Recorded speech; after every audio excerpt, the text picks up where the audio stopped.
Welcome Temple University, Japan. Just a few things. If you're not on our mailing list, you can give us your business cards.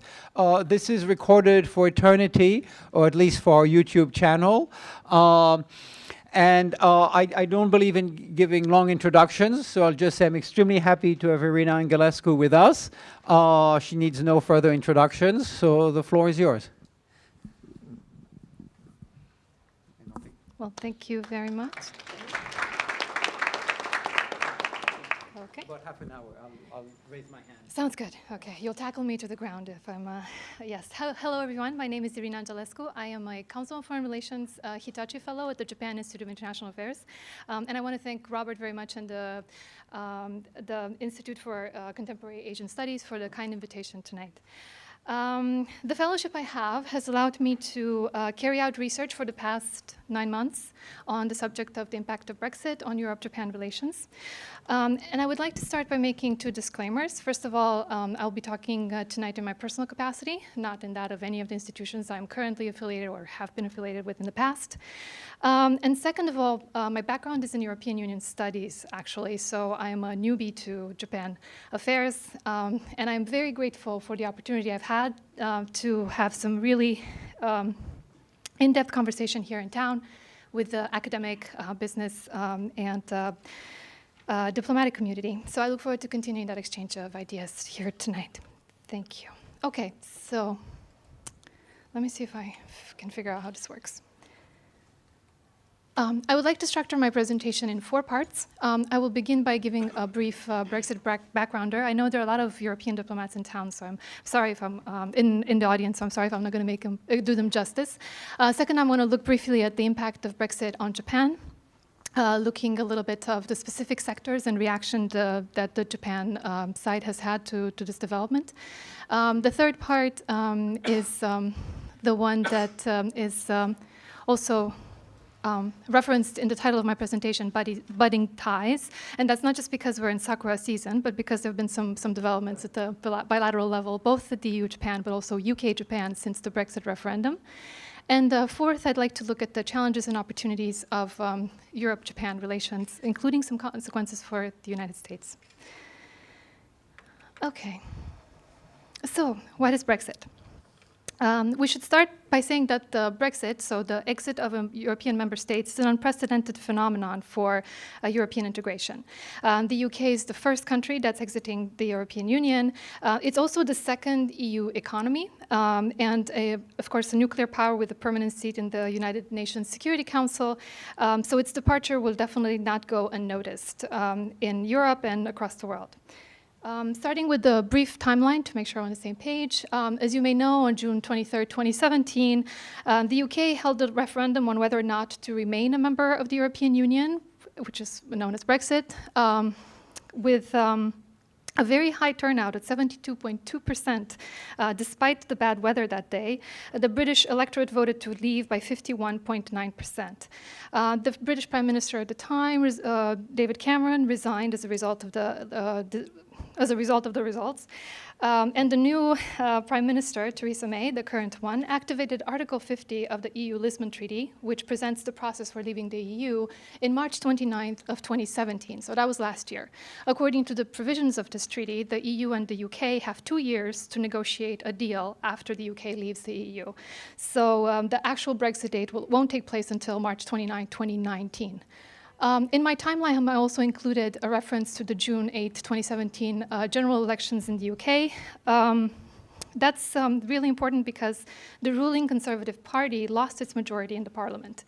And it is relevant for Brexit because these results have led to a situation in which we don't have clarity until now, to date, about the type of Brexit that the UK wants to pursue. And this situation has also weakened its negotiation stance when it comes to its discussion with the EU. Negotiations finally started on June 19, 2017. It was decided that the way the negotiations are structured are in a sequence. The phase 1 to decide the divorce settlement, so to speak, the divorce terms. And in the phase 2, the 2 sides will discuss the actual future arrangements after the UK leaves the European Union. The two sides decided that in December of last year that they reached sufficient progress on phase one. So currently, they're discussing, they're having consultation on a transition phase after Brexit, and the discussions on the actual negotiations on the phase two will start later this month. Sorry. Wait. Okay, couple notes about the structure of the negotiations. We have two teams. The British one is led by the Secretary of State for exiting the EU, David Davis. And it's important to note that in the case of the EU, all the remaining member states negotiate as one. So there's an EU negotiating team, and that's led by Mr. Michel Barnier. The way the negotiations are structured is that they have we have high-level meetings between the EU and the UK side and working-level consultations for specific issues. If you're interested in figuring out the official positions, you can look at the European Council directions from the EU side. And I think that in the case of the UK, it seems like the best indicators are official speeches, and in particular, this four speeches of Prime Minister Theresa May that I listed here on the slide. Okay, next I wanted to show you this figure just to, that was put together by Bloomberg, just to illustrate the complex nature of arrangements that the EU currently has with both its member states, as you can look in the center, but also third countries. And I think it's important to note in this particular chart the role of the United Kingdom on the left.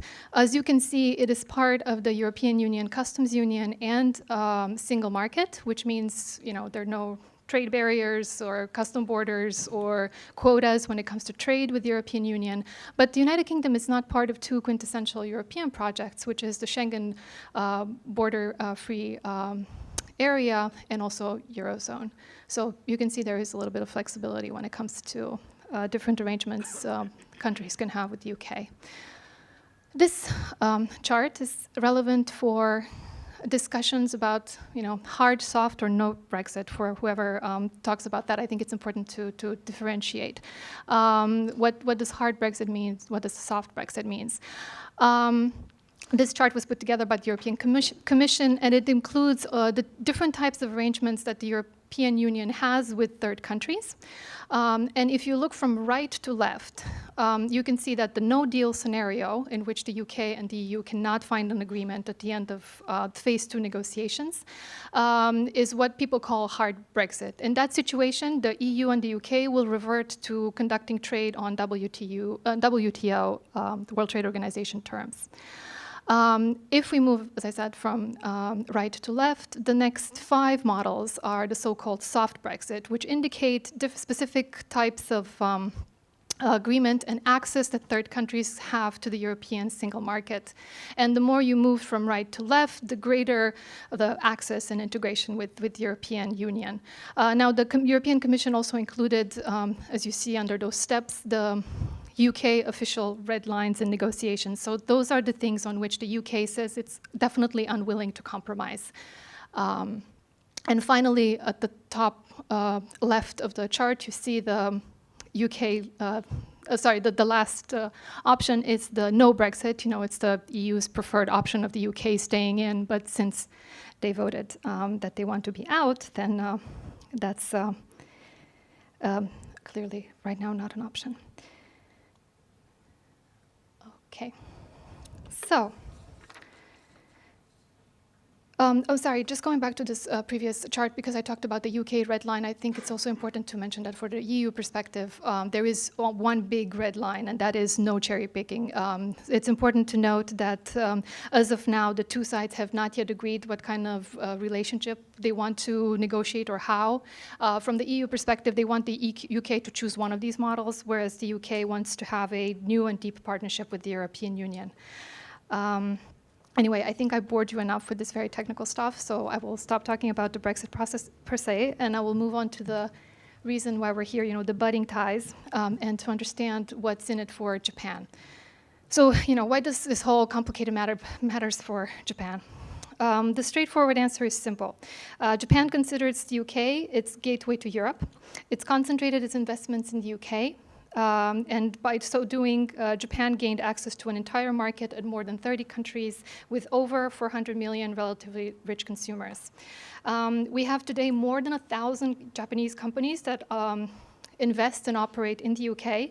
They hire more than 140,000 people directly, and it's estimated that they've created more than 500,000 jobs in the UK alone as a result of these investments. The UK is also the second destination for Japanese direct investments abroad after the US. So it's a big deal for Japan economically if the Brexit takes a shape that would impact its economic interest and its access to the broader European single market. There are also, why has Japan decided to concentrate its investments in the UK? There are a bunch of reasons, including the business-friendly environment, the use of the English language, which is very important, historical and cultural ties, including the fact that many Japanese decide to go and pursue their studies in the UK. There's London's cosmopolitan lifestyle that matters a lot for the financial community, for example. But also, as the Japanese government was keen to note in a letter it released shortly after the Brexit vote, Japan also invested a lot in the UK because since the 1980s, the British government has proactively sought Japanese investments. So as a result, the Japanese have had an expectation that the British government owes it to Japan to take into consideration Japanese interests when negotiating Brexit. But I think Brexit is important for Japan, not just from the economic perspective, and that has been the one that's been most present in the headlines, but also from a political and defense perspective. Of course, you know, the UK is one of the most important European partners for Japan. As I mentioned, it's a nuclear power with the United Nations Security Council permanent seat. It's got important military and intelligence cloud and international standing. We currently have very good cooperation between Japan and the UK, as illustrated by the fact that the UK is one of the first countries in Europe with which Japan has a regular 2+2 dialogue, and there are also relatively frequent military exercises and security dialogues.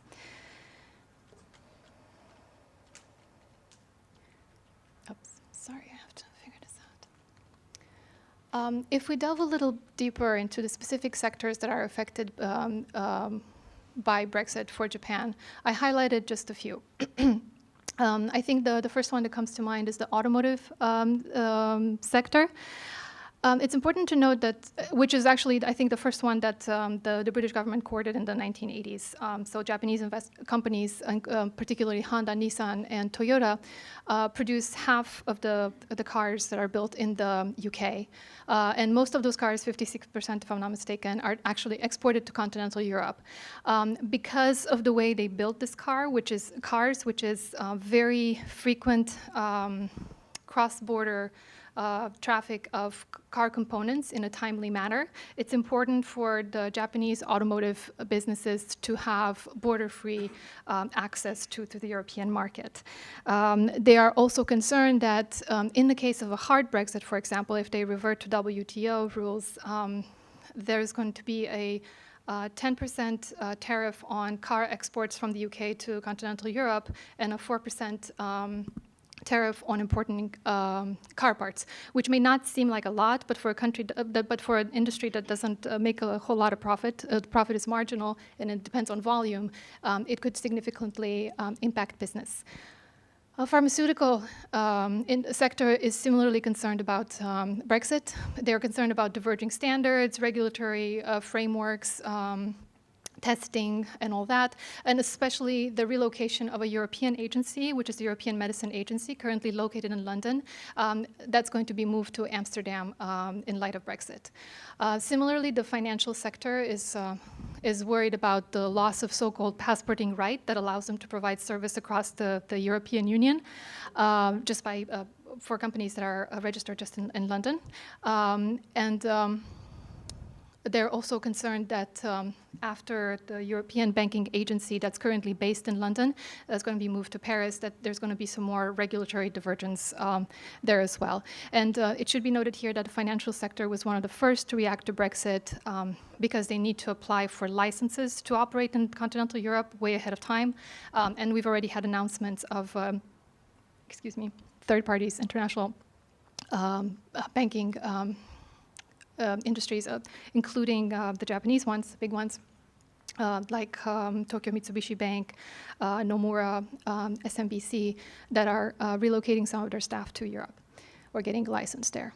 And I think, I mean, we can go on and on about this, but the more broad and general concern across the board is the fact that all Japanese companies operating in Europe are concerned about the option of the prospect of a sluggish British economic slowdown, as well as concern over the regulation and legislative changes in the UK, introduction of customs tariff, and also, most importantly, access to labor force. Because the UK wants to limit immigration to the UK, they're concerned that they're not going to have access to both skilled and unskilled labor.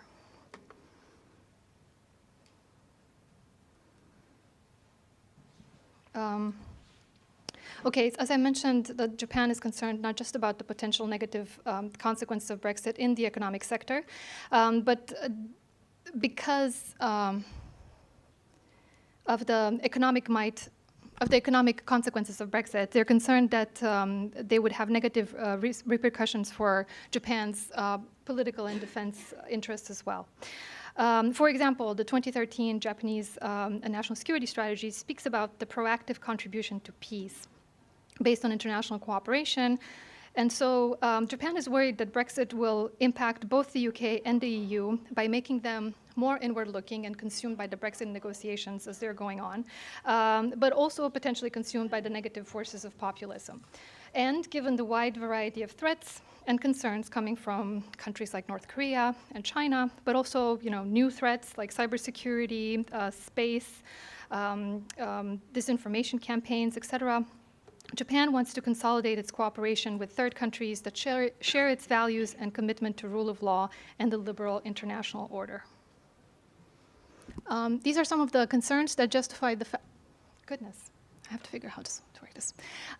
These are some of the concerns that justify the fact that Japan has taken an unusually strong and direct reaction to the Brexit vote. It should be noted that, as I listed in the quote here, Prime Minister Abe, sitting next to, at the time, Prime Minister Cameron in London, made a very strong call for the UK to stay in the EU before the Brexit vote. And after the Brexit vote happened, I think the Japanese diplomatic and business communities have surprised the world by their very prompt reaction. They've had intense consultations, and just a few months after the vote, they issued a 15-page open letter titled Japan's Message to the United Kingdom and the European Union, which I call it a wish list of how Japan would like Brexit to look from the perspective of Japanese interests. And yes, I think that stresses it, that Japan expects both sides to take its interests into consideration when negotiating Brexit. The Japanese side has since continued disengagement through a series of meetings and consultations with both the UK and the EU sides. For example, Keidan Ren, the Japanese business community, organizes frequent visits to both Brussels and London to represent the interests of their members. And I think this is considered a very good reminder for both sides that the outcome of their negotiations is going to impact third countries as well. And all in all, the Japanese have been very clear about their preferred outcome for the Brexit negotiation, which is a no Brexit or the softest Brexit possible. Let me make sure I get this right. Okay, let's move on to the third part of the presentation to discuss the specific forms of cooperation between EU and Japan and EU and the UK since the Brexit referendum. As I mentioned, this is the part that led me to name my project Budding Ties.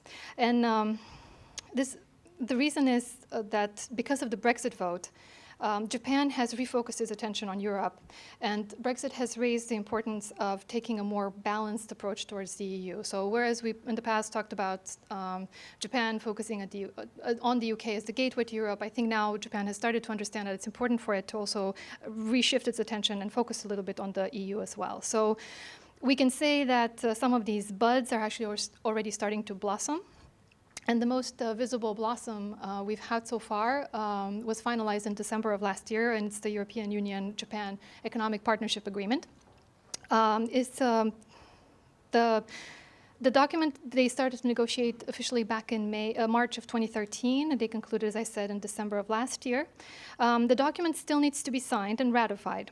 If all goes according to plan, it should come into effect in early 2019, so right before Brexit, and it'll make sense in a minute why I say that. And I think it's also important to note here as parentheses that finalizing this document was not a foregone conclusion before the Brexit vote, and most importantly, before the US decision to withdraw from TPP. Those were two major factors that have enhanced both sides' determination to conclude the agreement. This is the biggest FTA, the free trade agreement, that either side has concluded to date. It encompasses approximately 30% of the world's GDP. And it was dubbed by the media as the Cars for Cheese agreement, in part because it lowers or eliminates tariffs for, yes, cars and cheese. But it's, in fact, it's a much more important agreement than that.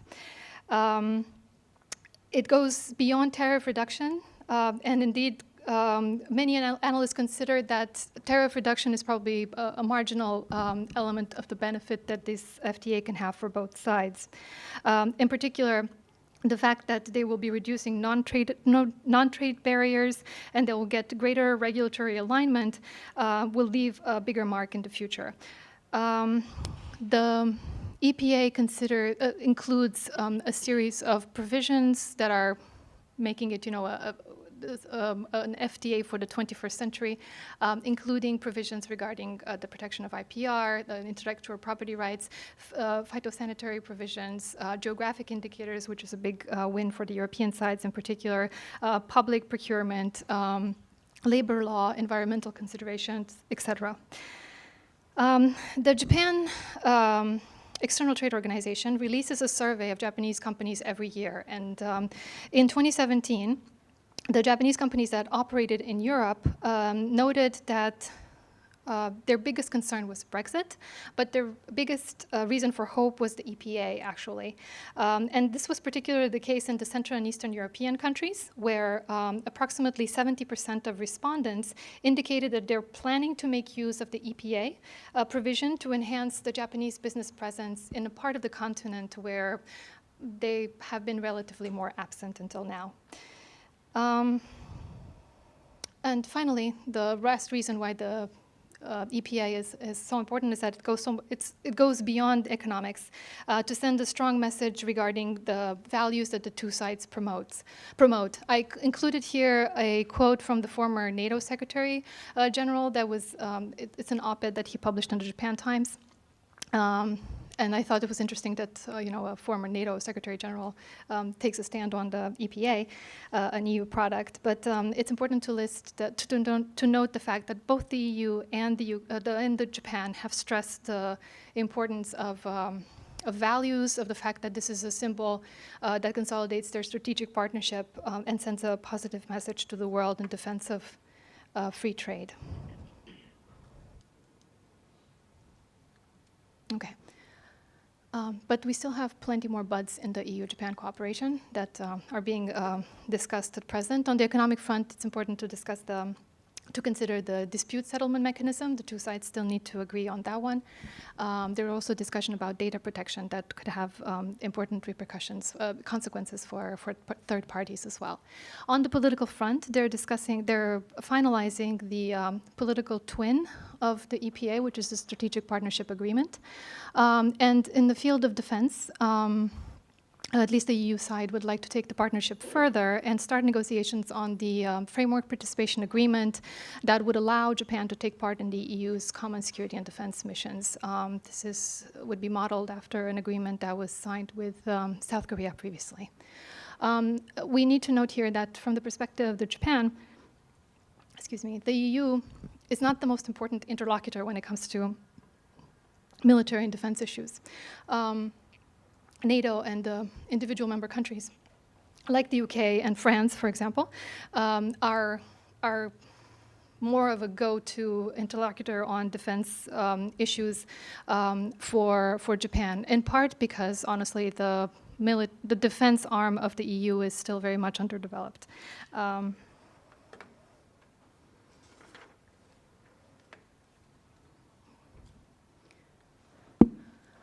Okay, moving on quickly to the UK-Japan cooperation since Brexit. I will follow the same template of the economic and political and security dimension. And it's important to stress that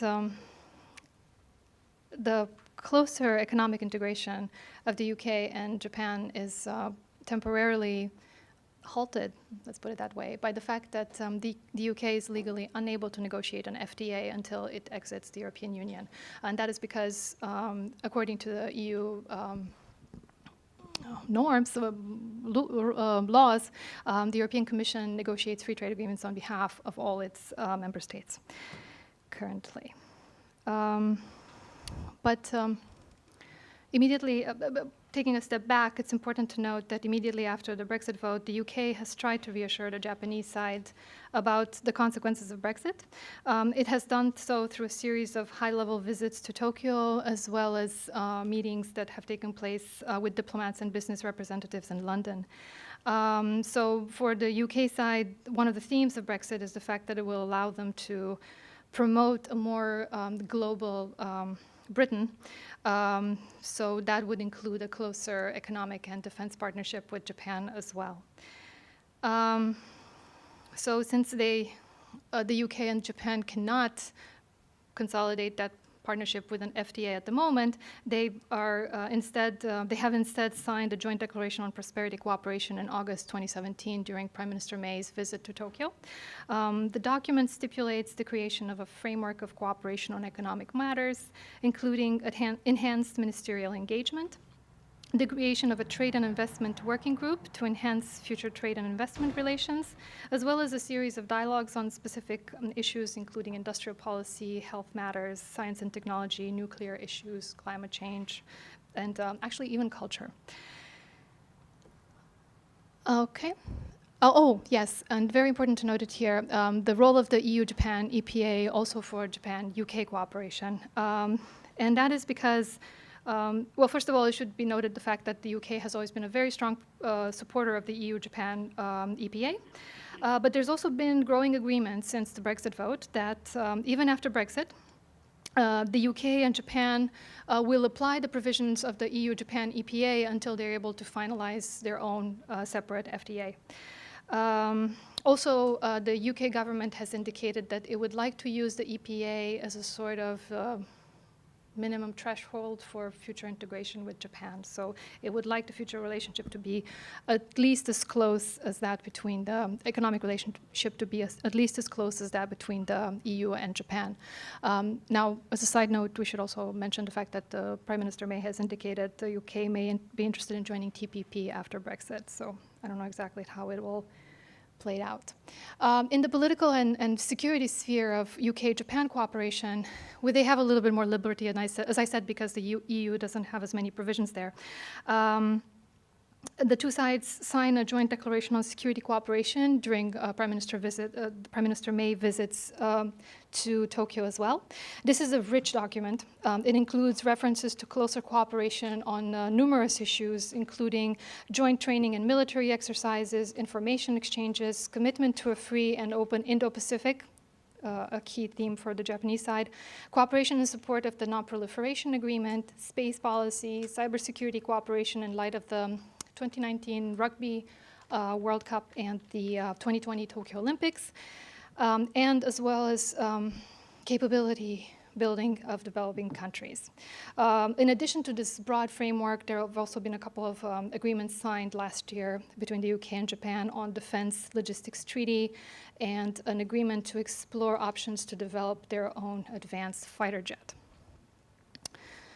Okay, I assume we don't have much time left, so let me turn quickly to the last slide, which will discuss implications and opportunities. Okay, cakeism theory. It's, the UK has often been accused by the, for lack of a better term, by the EU side for trying to have its cake and eat it when it comes to Brexit. It's trying to keep the same benefits of EU membership even after it actually exits the EU. By the way, the UK tended to, some UK officials also promoted that vision, but they're not as vocal today with regards to that. So could we say that maybe Japan stands to benefit from this cakeism theory? Like, could it get good deals with both the EU and the UK? Or as one commentator went so far to suggest, can it use its influence over the UK side in particular to manipulate the results of the negotiations to come to its advantage?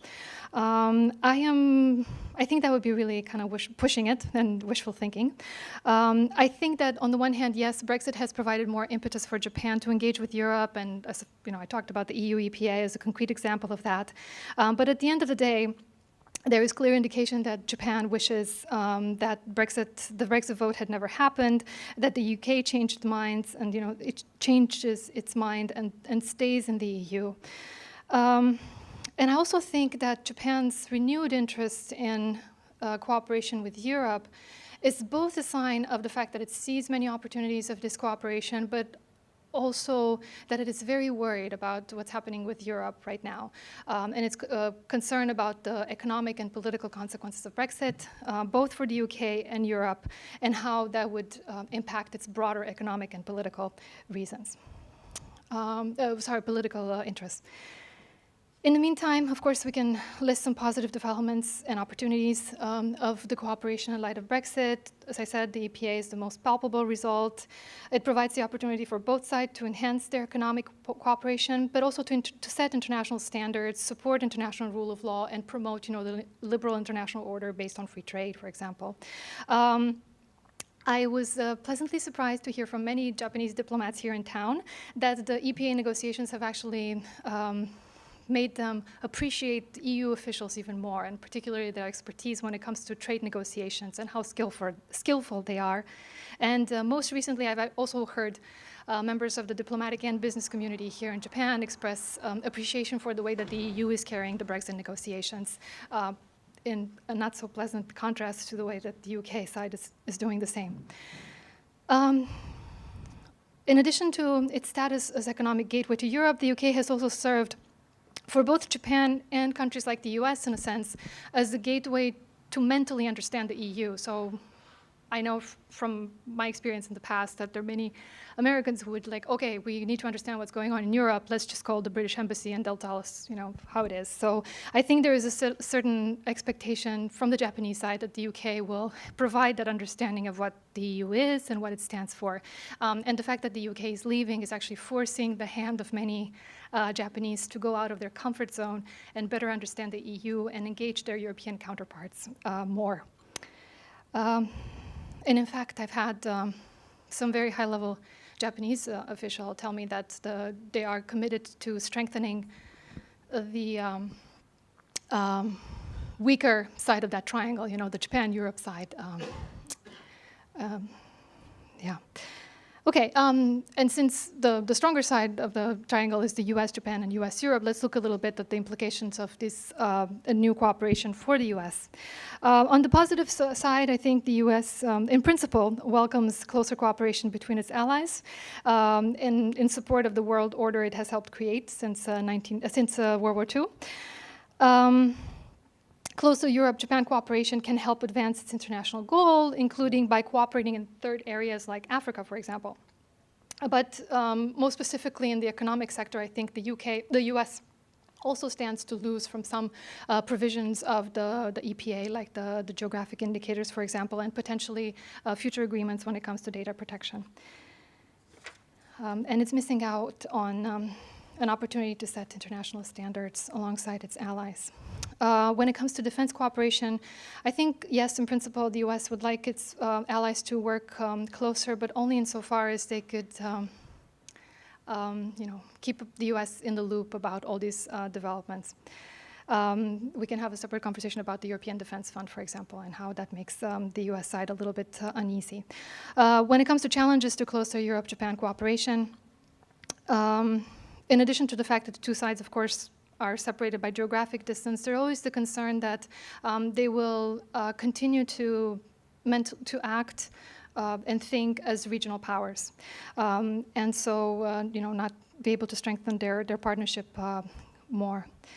Also, the Brexit process and the other challenges that Europe faces, such as the victory of the populist parties in Italy, for example, this past Sunday, is a reminder of the risks that could make both the UK and the EU more inward-looking, and potentially, depending on the outcome of Brexit and the economic impact it takes on the two sides, we also face the prospect of the two sides not being able to have the financial means to live up to the commitments that they made in the defense front, for example. And finally, I think the concern is the role of third countries like the US and China and the perspective that the Europe and Japan have towards them. I think when it comes to China in particular, for example, the Japanese side has been a little bit uneasy about what they perceive to be a very soft attitude and a perception of China that's mostly as that of a beneficial economic actor. Okay, I'll try to wrap it up and conclude on a positive note. The current situation, of course, provides opportunities for cooperation between Europe and Japan. And I think that from Japan's perspective, this is starting to emerge as a situation that is definitely not an either-or, not an either EU or the UK, but both EU and the UK situation that presents it both with the opportunity and indeed the necessity to engage both partners to contain the threat of populism and promote an international agenda based on the rule of law and international values. Okay, this is a lot of ground to cover, and I think I got too technical at some points, so I apologize for that. Thank you for your attention. I look forward to your questions and comments. Arigatou gozaimasu. Thank you very much indeed. The very the deep insight on the impact on the Brexit issue. I am a former CEO of SMBC Sumitomo Mitsui Banking Corporation, stationed in London since 2010 till 2014. But now, just I changed my job to join the Nikkei newspaper, so it's very different field. However, the especially Brexit issue from financial fields, I don't worry about that so much on the Japanese financial institutions, because the London is, even if the Brexit happened, London is London. It's the center of the financial city. So that, of course, we or Japanese banking side, have to spend some cost on the new entity in Frankfurt or something, Amsterdam, to get the EU license. So, however, London is a very special city for the very free financial trading or whatever. So the all money are coming from everywhere. Not only the continental, Africa, China, Middle East. So that is the financial institutions, Japanese financial institutions still keep the great presence in the London. So that is we exchange the views. So that my idea is, my opinion is that even if the Brexit happened or in the future, I don't know what kind of negotiation happened. However, London is one of the best city from a standpoint, the financial standpoint of view. And also, I lived in London for 6 years. I always thinking that British people is always independent from the continental Europe. So this is the sort of the destiny of British UK is become the independent from the Europe. So that is the EU system is, I always thinking, is something like a great experiment. So that is, everything is always changing. Nothing doesn't change anytime. So that is, this is something like a great experiment. So the UK is very enjoyed, or Europe is very enjoyed for 10 years as a EU system. However, they always everything changing because the EU system is sort of the artificial system. So that we should not the surprise at the kind of the Brexit issue. So that is my opinion. So thank you very much indeed. Thank you for the comment. It's definitely an impression that I had when chatting with many members of the business and diplomatic community here, which is the great respect that they have for British diplomats and officials in preserving the interests of their government. I'm sorry if I gave the impression that London will be losing its international status when it comes to financial matters. That's definitely not the case. What's happening is probably a little bit of redirecting some of the operations that are currently based in London in continental Europe. And it remains to be seen. I mean, the two sides haven't made a decision as to the exact arrangement that the UK and the EU will make when it comes to financial services. I think from the EU sides, they said pretty straightforward that there's no agreement that they have with third parties that covers financial services to such an extent as they do currently as the UK is a member. So I agree with you. I don't think we're going to see, tomorrow London as not being a great financial center. We're just going to see a little bit of more of a distribution towards continental Europe, and some of the Japanese financial institutions have already made that decision for sure.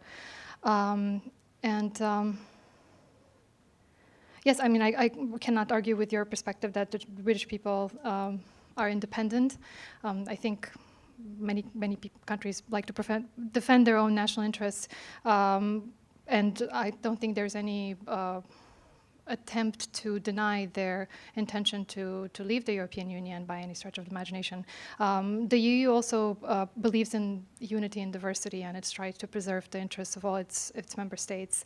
And I think that as the UK is informally approaching third parties, maybe much less so Japan, that has such a pro-British perspective, it was also noticed that in its future engagement with third countries, it may not have the same beneficial views and attitude that it now has from its EU counterparts. So we'll have to see what happens after phase 2. Thank you. Yes. Well, yes. You want? Yes.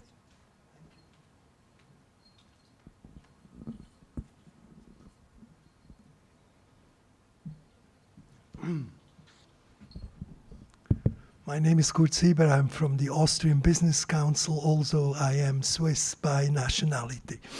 And Switzerland may have some very close similarities with England as we are going into the future, but that's not my question. I have two questions. The first question is, there is a growing trend I hear from the UK to move to a second referendum because the different studies which have been made in different areas show that even in the best case, the separation of the UK from Europe will give a negative GDP impact of about 1%, but in the worst case scenario, it is more between 10 and 15%, which would really be a very big problem. For even a few percent is a very big problem, but it would be a really major problem. So that's my first question. The second question is about Ireland. Still one of the very strong open points in the negotiations is what is going to happen in Ireland, that meaning the relationship between the Republic of Ireland and Northern Ireland, which is part of the UK.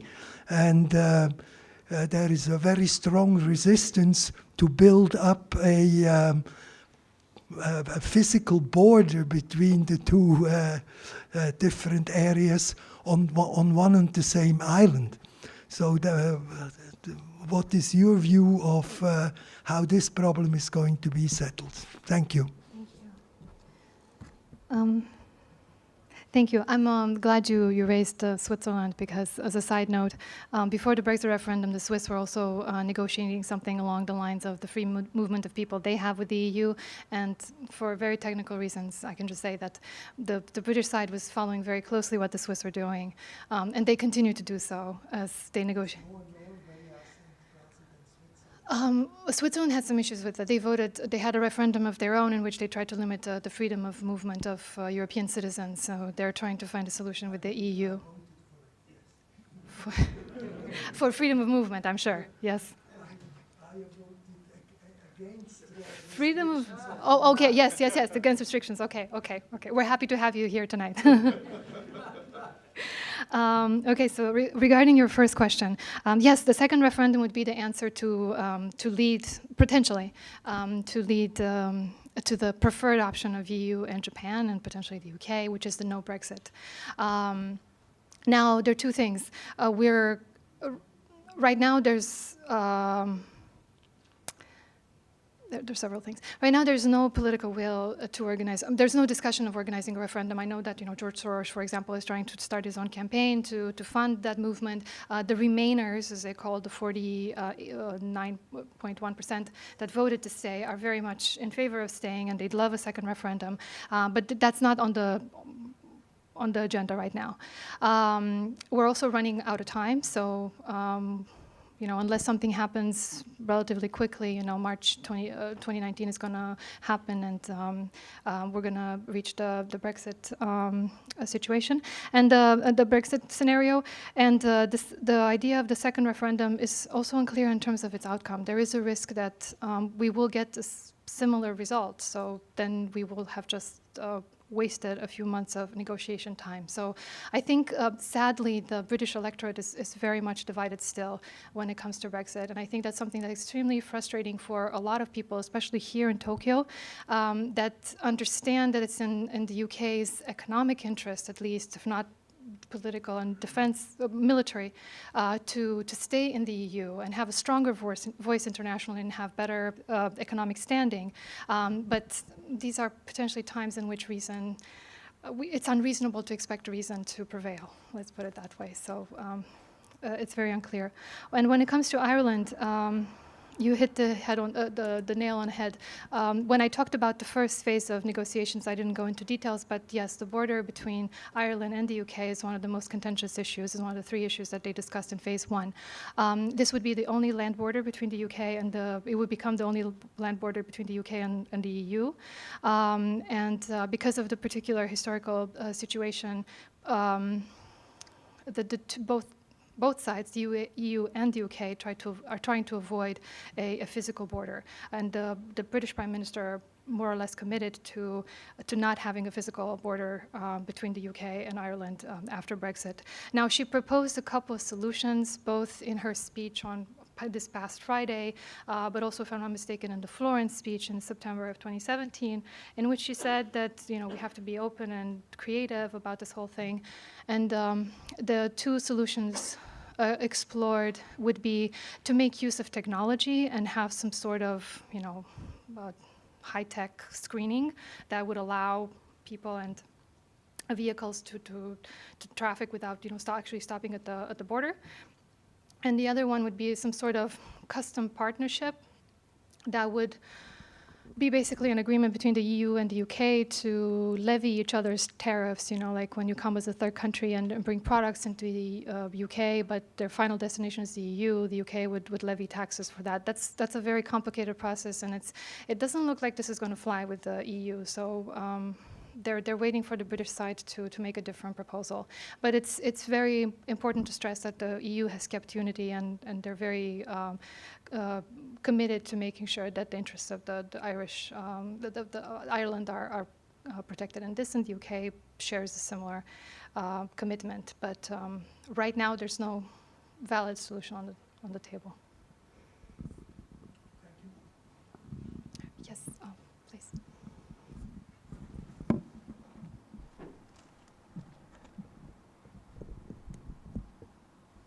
How do you lower this?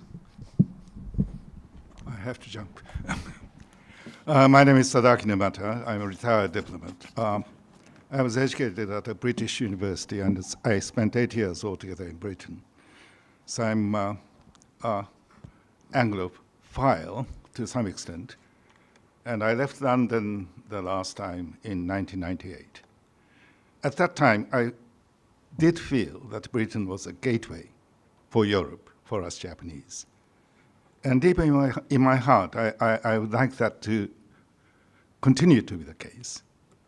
But I'm not quite sure if that will happen.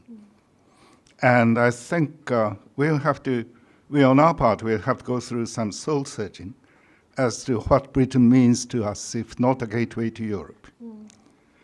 One answer is to see Britain as a continuingly globally active power.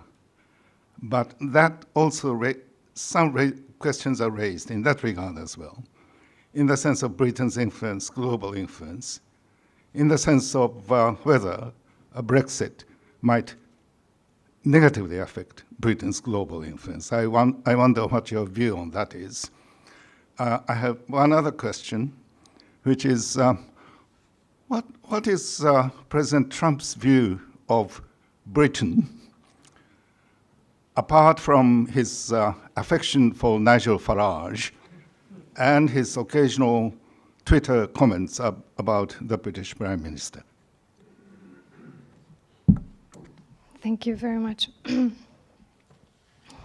Yes, I really appreciated the point you raised about the fact that Japan has been looking at the UK explicitly as a gateway to Europe. So I think that's an understanding that maybe some British counterparts don't necessarily get when they interact with Japan. Yes, the UK, it's important for Japan in and of itself, but it's also important for the access it provides to the single market, to the European continent, and that's something that the Japanese side have tried to convey to their British counterparts. And I think you are right. There is a lot of soul searching in London right now, in Tokyo, and in Brussels inevitably as well. This is a highly traumatic process, I think, Brexit, for all the parties involved. In the case of Japan, we can see already some hedging happening, some defense of their economic and political interests, definitely a lot of concern about the future of the UK and the future of the EU.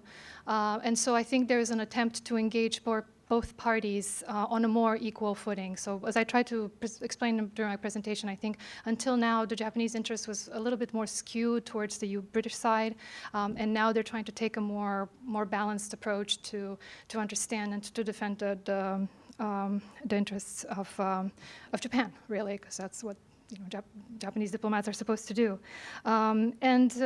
Yes, I share your concerns about the future role of the UK internationally. I mean, I respect the point. It is a very independent country that has a mind of its own, and there is a lot of faith in the ability of British diplomats and politicians to defend those interests worldwide. But there's also the concern about whether or not they will have the economic ability to do so, because if Brexit leads to economic downfall of the UK, then they may not be able to match their words with actions because of lack of resources.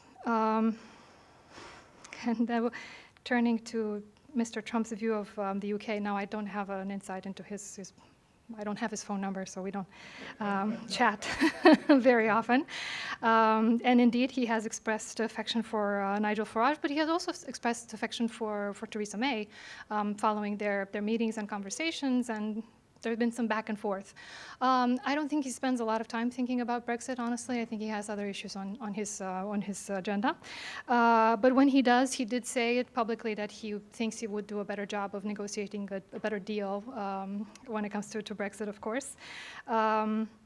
And I think that when it comes to and this is my personal view, the U.S. broader relations with the EU and the UK right now, there's an attempt to prioritize concluding an FTA with the UK immediately after it exits the EU, with a big caveat that that FTA will put America first. So there is a lot of talk about the special relationship between the US and the UK, but following the informal consultations that have taken place between the UK and the US side, there is an understanding that the US interests will be very well defended.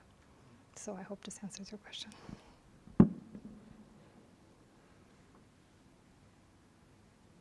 Yes. Please. I mean, feel free to go to the mic if you want to.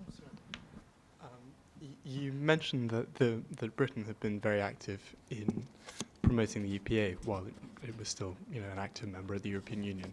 I wondered if you could characterize the European Union without Britain in the future, in terms of its relationships with Japan. For example, in the past, there has been talk about how Britain and Germany have very common economic stances towards the rest of the world. So it may be possible that the European Union's stance does change in the future, perhaps. You're interested about the EU's political future or economic? Sorry, I'm more interested in the European Union's political stance without the UK, sorry. With regards to relations with Japan? With regards to relations to Japan. I think there's thank you. I think there's a general agreement that Japan is a very important partner for the EU. I think the Brexit vote was a wake-up call for the EU as well. And in the immediate aftermath, I think it's very telling that the EU issued its global strategies global strategy for foreign and security policy. There's an active attempt on the EU side, and there was already one before the Brexit vote, to try and engage partners in Asia more closely. And the partnership with Japan is probably one that hasn't been, there's been a strategic partnership since 2003, and I think there's an attempt to revive that partnership and give it a new dimension. So the EU is actively trying to engage Japan, as I mentioned, both at the economic and political level. They're trying to get them engaged also in the CSDP missions, for example, so to have like a holistic approach when it comes to Japan. So if anything, especially in this international climate, there's broader consensus of the need to keep your friends very close and deepen those friendships with people with partners that share your values and interests. So I am optimistic in that sense when it comes to EU-Japan cooperation. And I think if I can add a little bit, the China component, which I mentioned, tended to be a little bit of impediment to cooperation in the past because of Japan's perceived impression that the EU tended to be too lenient on China or just to look at it as an economic opportunity. Japan has been trying to send the message that, or at least there's definitely a message that I heard in Tokyo is, North Korea is a short-term security threat, but let's look at China as well and the way it's rising. And I think they've tried to send that message to the Europeans, and the Europeans are starting to get increasingly concerned about China's role in the world and China's role in its engagement with Europe, and the fact that it's trying to divide Europe at times, and that's making the Europeans very uncomfortable.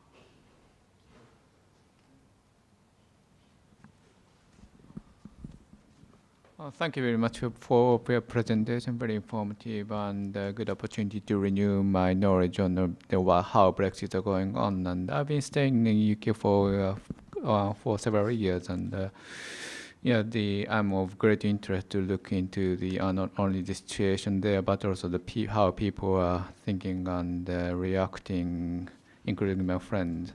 But not very easy to predict how things are going on because there are a lot of discussions and negotiations are going on. So what we can do is at this moment is, in most cases, we just observe. And my question is the two. The first one is the response of Japan to this question, which seems to be unusual given its position in remote place. What I got as an impression is what Japan had said could be similar to the comments could be made by the people in Whitehall, to be honest. Meaning that the Japanese comment seems to be similar to the comments often made by the people supporting the Remain, in my impression, in some part at least. So I think the first question is how do you assess the response of Japan in comparison with other countries in a similar position, such as China or US or whatever? And the second question is how do you could be guess the reason why Japan has responded in such a way? Thank you very much. Thank you. Yes, as I tried to stress during the presentation, the Japanese reaction was unusually strong and visible, much more so than that of other countries. In my personal opinion, and not only mine, but also of other third parties, that was a welcome message, because I think it tried to convince, as I said, to the EU and the UK that the negotiations that they're embarking on will not just affect the two of them, but they will also affect the interests of third parties. And this is a message I continue to have from my conversation with members of the business community that go to UK, to London and Brussels frequently. And apparently their message is welcome, because it gives them additional room. It stresses the message. It provides extra impetus for the two sides to reach an agreement that's reasonable and in the advantage of everyone. And why Japan has taken such a strong reaction? I think a lot of it has to do with business culture propensity, if I could call it that. Before coming to Japan, as I said, I'm not an expert on Japanese affairs, so I wanted to learn more about it. And there's this thing in the US called great courses, audio courses on different issues. And there's one by David Livermore, who talks about cultural differences of different countries. And one dimension that he looks at, it's the perception, it's the attitude towards risk.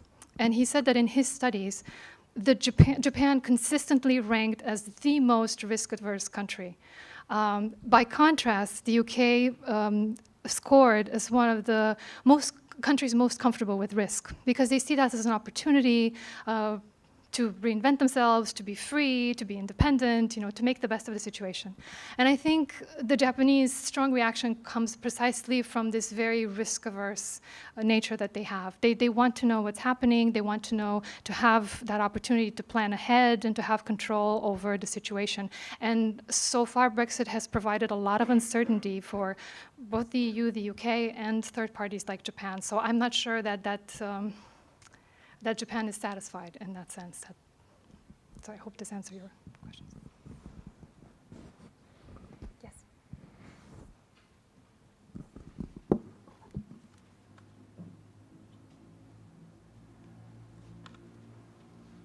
My name is Takeda. I work for a manufacturing company. I have a question about the United Kingdom and TPP. So as you mentioned in your presentation, Prime Minister May indicated the United Kingdom may join the Trans-Pacific Partnership, but in my opinion, I cannot imagine the United Kingdom is a part of the Trans-Pacific Partnership. I think that's a very unrealistic idea. What do you make of the idea? Well, I leave it to thank you for your question. I leave it to the people in charge of making the decision to comment on that. But I think that was the first reaction that people got when they're like, the UK and the Pacific, really. So far, I think the Australians were the first ones to react. And they said, sure, why not? I think the Japanese chief negotiator came out to say, if they make a request, we're just going to analyze the application. So they didn't say no upfront. Granted, I think everybody's aware that the UK is too busy right now finishing up the Brexit negotiations to actually, apply for a TPP. TPP is still very much a work in progress. Fingers crossed. Hopefully, TPP 11 will, be signed on Thursday, which is a major achievement for the Japanese government. But yes, I think it remains to be seen. I've also have not looked, I'm not a trade expert. A lot of the discussions about this mega trade deals is exactly how they how they align with the economy of a particular country. So there's an issue for a country like the UK, for example, where the service industry is so well developed. It needs to find a form of partnership with third countries where it can protect those services, for example. And many, I'm not familiar about with the TPP, but many free trade agreements at present don't have very strong provisions on the services, particularly financial services front. So I'm not sure to what extent it would greatly benefit the UK to join TPP. But I guess it could sidestep the necessity to do FTAs with some of its Commonwealth partner countries and Japan, for example. So, yeah. Yes. Yes.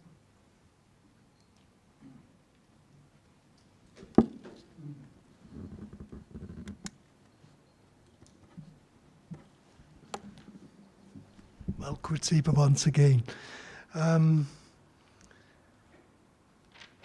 As a member of the Austrian Business Council, I was part for 4 years in the negotiations and first the scoping of the EPA between the EU and Japan.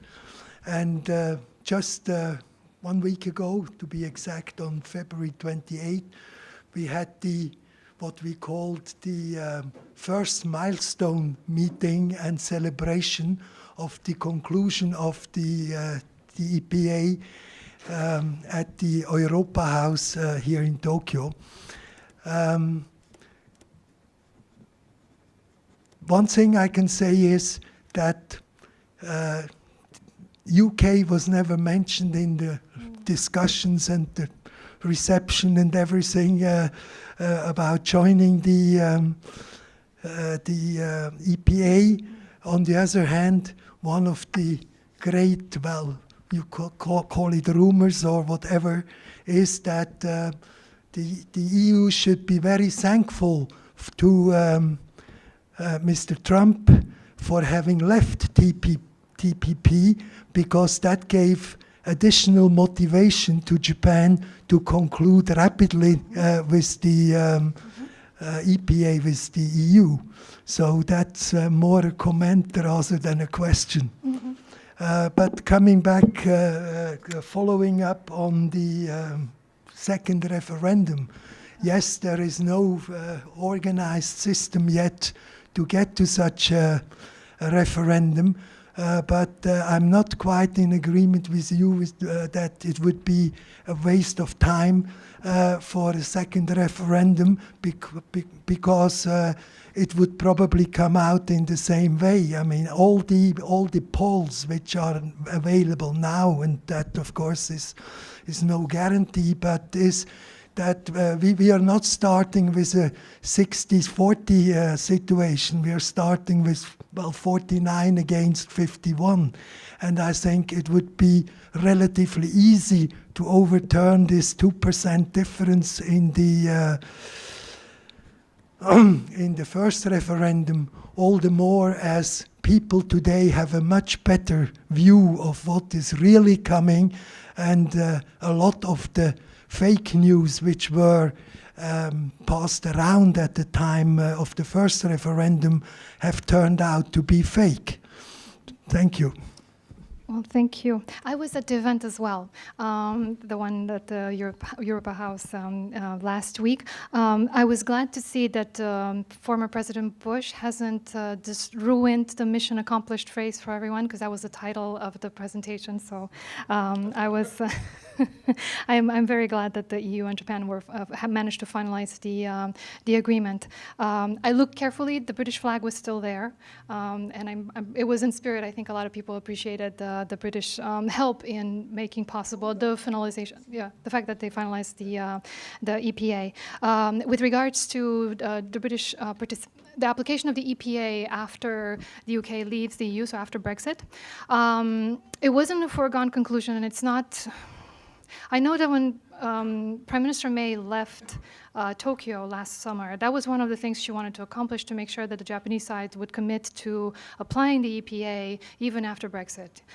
But It wasn't my understanding from my conversation that the Japanese had a similar understanding, but they're slowly starting to think that that would be a good idea to provide some more stability to the relationship. So I don't think there's an official document yet, but in terms of the diplomatic perception, there is the understanding that it would apply still. Just a comment and a question. I think you're right. I mean, so far the consequences of Brexit haven't been cataclysmic, though it's only starting. But one thing that has been noticeable since Brexit is that historically the UK has been technically very well managed. I mean, cabinet makes decisions, very efficient, parliament. You know, since then, we've seen with Boris Johnson, with others, one day it's policy X, next day the foreign secretary contradicts the PM, then the PM is humiliated by other members of a cabinet. So the way the system works has clearly collapsed in that sense. The question would be, where does knowledge of the EU reside in Japan? I mean, the EU as an institution is fairly complex to understand. I mean, even in many member countries, you have a relatively small number of individuals within the bureaucracy or within academia who actually know how the union works, the Commission, the Council. So who in Japan has that knowledge? Is it within the foreign ministry, within Kidanren, within large businesses that actually work in the EU, within academia? I mean, who here has this technical knowledge of the union? Thank you. I know that I'm speaking in my private capacity, but still I can't use the expression collapse of the political system in the UK. But I would agree with you that... Not collapse the political system, of just looking like it's technically very badly managed. I mean, it used to be the cabinet said something, you could believe it. Now that's gone. And yes, we go back to the results of the elections that haven't provided a clear answer, and we've had, you know, the back and forth. I must say, on a personal note, carrying out this research here, I've spent an inordinate amount of time just keeping track of the Brexit negotiations versus, you know, having time to meet with the Japanese in town. So yes, it's definitely been a very time-consuming process for everybody, and I cannot disagree with you. I think we've had some separate conversations on those issues. Going to your actual question on the knowledge of the EU, where it resides here in Japan. Well, I think all the elements you listed do have some expertise on the EU. In terms of the government, I'd say that I agree with you. At the MOFA, the Ministry of Foreign Affairs, concentrates the greatest number of experts when it comes to the EU, as well as the understanding that they need to do a better job of understanding the EU right now. So there's a proactive approach from the diplomat side to better engage the EU. On a personal note, also, I can vouch for the fact that the Japanese diplomats in Brussels were doing an excellent job of staying informed, of understanding the European Union, and I'm sure they were conveying that message to their colleagues here in Tokyo. And I'm glad you mentioned the business community, because I think that has been the most pleasant surprise for me following the conversations I've had here in town, is that the Japanese businesses have been extremely proactive and very smart and very determined to make lemonade from all the Brexit lemons that they're getting. And they're learning a lot about the EU. They're very smart about it, and they're very, I think, what you see from some members of the diplomatic community is a certain attachment and admiration for the UK, traditionally speaking, and they look at the current negotiations with a sense of disappointment and sorrow because they genuinely care about the UK. For the business community, a lot of it, yes, it's admiration towards the UK, but there's also, you know, bottom line profit, and they need to make sure that they reinvest where they need to. So I think there have been sort of like leaders in terms of understanding how the EU works, and of course there's academic community here in town, in part supported by the EU delegation and the grants they provide, and, you know, the European officials in town. But I think, yes, as a broader note, I think Brexit has also brought to light the importance of understanding the EU better here in Tokyo. Yes. Thank you. Questions? Yes.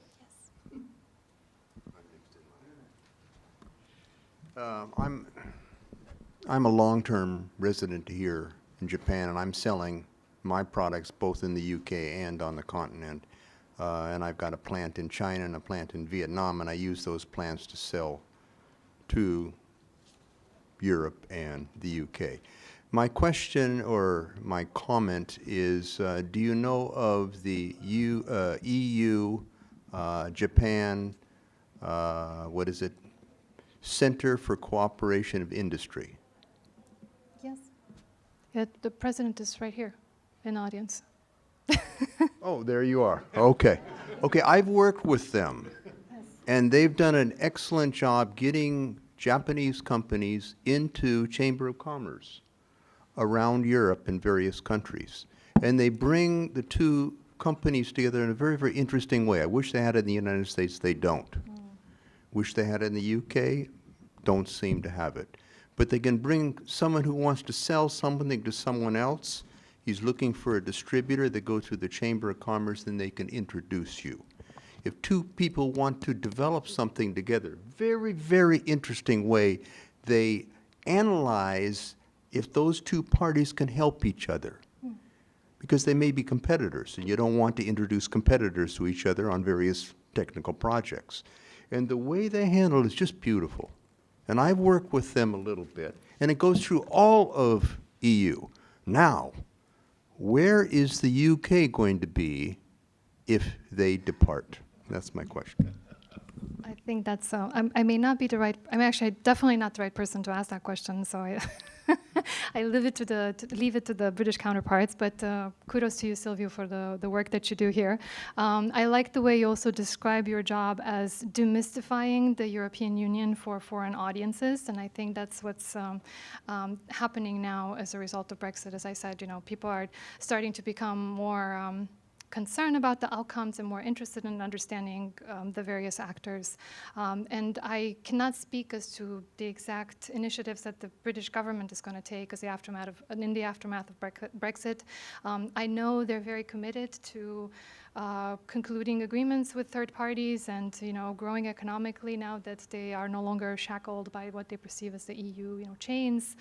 They're free to go out in the world and get good deals and economic interactions with third parties, but I'm not sure exactly the shape that interaction would take place. So I hope you will get good business opportunities in the UK in the future as well. Thank you so much, Irina. I also would like to thank the CFR Hitachi Fellowship, thanks to which you are here and thanks to which I'm here. So thank you. I don't know if there's anybody from Hitachi here. No, I'll have a separate presentation. Okay, well, there. we'd like to thank them nevertheless. So thanks again, and thanks Thank to you. all our ICAS staff. Thank you, Eriko. Thank you to the student workers. And next week we have a book presentation on Japan's foreign policy in Asia. James Brown, Jeff Kingston, and several other authors will be speaking. Then we have an event with Brad Glosserman on Trump's Asia policy. We have a panel on sex crimes in Japan. And we have several other events already in the pipeline for April. So thanks again. Thank you very much.